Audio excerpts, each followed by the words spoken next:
Hey, Tommy PVS here with DC Hopefuls, and I'm going to talk about cover letters. I feel like I should have a sound effect that comes in and says dun dun dun, because God, I hate cover letters. They're the worst. They might be the worst part of like all this nonsense that Career Center's taught us. I'm going to go on my little tangent here because y'all signed up for it. But something happened in this country. I'm not exactly sure what or when. But every university that I've ever heard of, and there are thousands and thousands of them, has a career center. Well, the implication being that a degree alone is not enough. If just going to college and getting your degree, that should have been enough, but like a career center exists because it's telling you like, no, you got to do something with it. You got to know how to apply. You got to know how to like find jobs. Like that's what they're there to do. Cool, great. And I've spoken to, I'm not going to say tons, 4 or 5 career center directors over the years, and they've all told me the same story, that they saw themselves going the way of a travel agent. Travel agents, for the most part, are out of business because of Travelocity. Blockbuster got replaced by online streaming, right? And they're like, oh no. Now these kids can go apply to any job in the world. What are we going to do? They don't need us to set up these job fairs for them. They don't need us to like figure out how to apply to a job in DC or somewhere that seems so far away. Everything's at their fingertips. We're in big trouble. And so they pivoted to helping you do that. Like it was like a travel agent like decided they're going to teach you how to use Travelocity. And so suddenly 2 generations worth of Americans go to career centers and they get taught how to write cover letters and how to put buzzwords into their resume and beat AI algorithms to get their applications through. And that's kind of what everything became about. And if they did networking, it was like in some awkward room on campus with a bunch of alumni, and it like they didn't teach you how to actually talk to anybody and actually build those relationships. But that's a different video. The point is like cover letters are part of an already broken system. The notion that everything you've done in your career, whether you're a recent grad or you're like most people I help and you're 10, 15 years out of college, that all comes down to like how well you can talk about yourself in 1 page. Like, it's kind of crazy. Also, like, shouldn't your resume speak for itself? It's like, here's what I've done. Isn't this kind of what you're looking for? So now I have to write this letter to be like, no, but I really want to work here and I'm special. And I have the intangibles and I'm the best and you need me. Great. We're putting our whole lives in the hands of someone at HR who doesn't really get what the job is. I promise you, the people in my HR have no clue what we actually do, right? And they're reading this. But here's the thing, they're not, right? I have plenty of content out there about why applications are a waste of your time because half the postings aren't real. Tons of them, they already know who they want to hire. So the odds are, most of the time you're applying, no one stood a chance. But even if it's a true, genuine opportunity, they're legitimately looking for someone, you're going up against hundreds of people. No one is sitting down and reading 180 cover letters. They're just not going to do it. Like, maybe a machine might be doing it for them, but a real human is not reading them. At best, they're looking at your resume.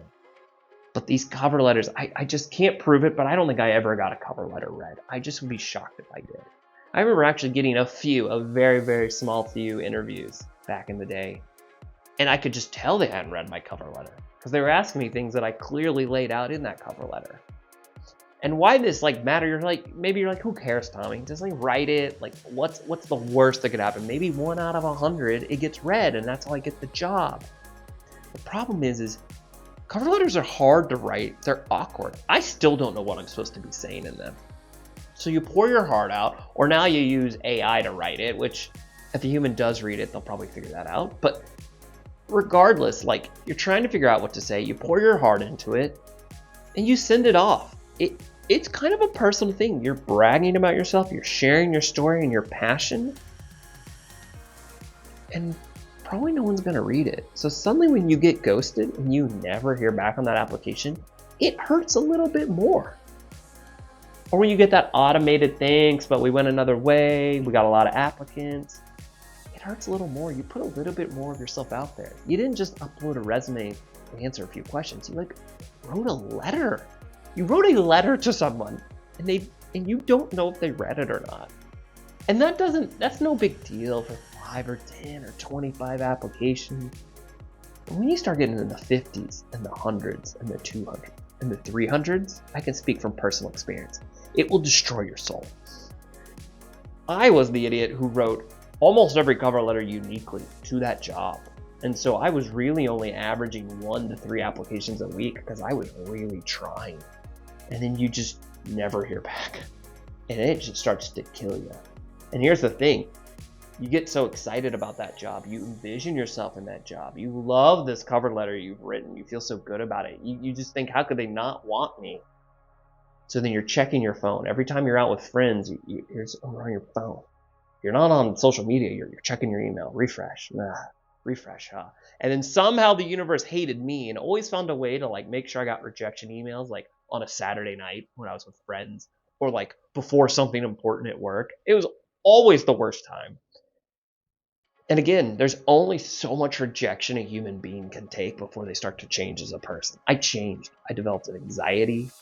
I became very introverted, way more than I used to be. I quit finding joy and happiness in things that used to make me happy and joyful. I mean, that amount of rejection over 3 to 4 years was absolutely killer.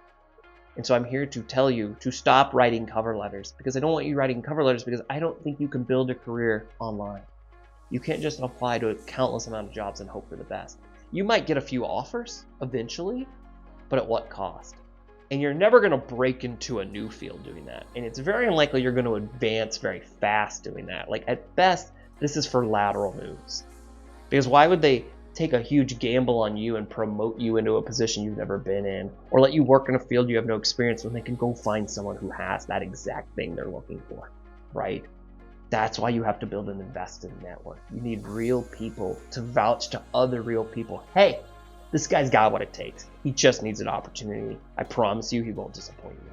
Hey, I want you to talk to this guy. I think he could be exactly the type of person you all would want at your organization. Look, don't obsess over his resume. I know it's not exactly what you all usually look for, but just give him a chance. Trust me, talk to him. Those are almost the exact things people have said on my behalf. Hey, I know he would never get through an online application here at this agency, but I promise you he can do it. That is how my career continues to advance. It's taken off, is people, real people saying those type of things.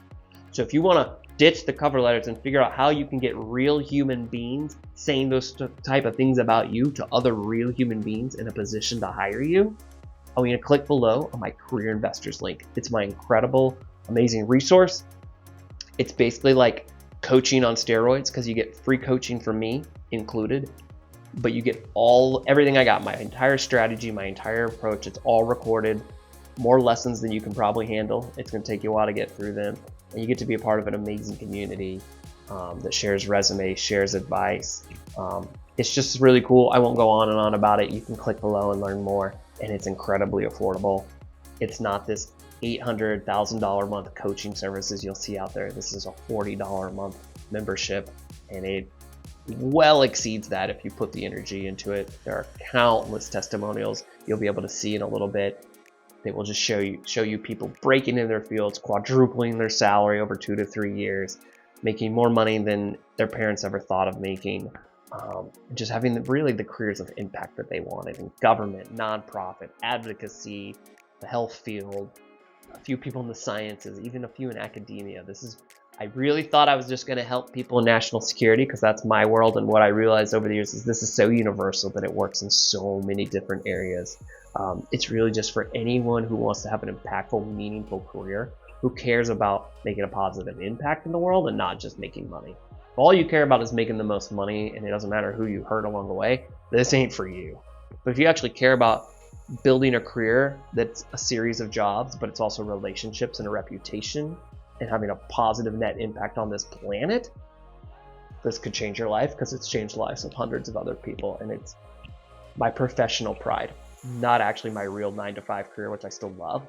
It's actually this is what gives me absolute immeasurable professional joy.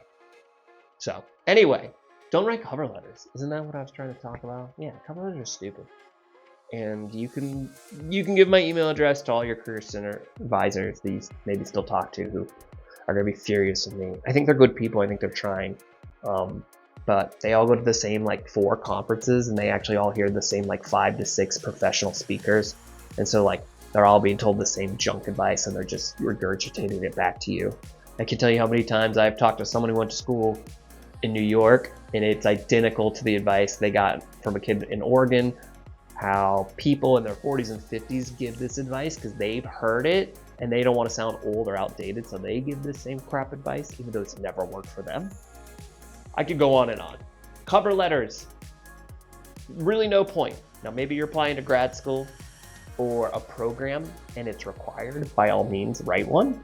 But if you're strictly just applying to jobs, I don't see the point. I don't see the value. It's going to slowly kill you. It's going to erode your confidence, erode your happiness, and then at that point, what's the point? So anyway, let's build careers that matter. Let's build careers the right way. Check out the link below and stay tuned for my next lesson. All right, see you guys.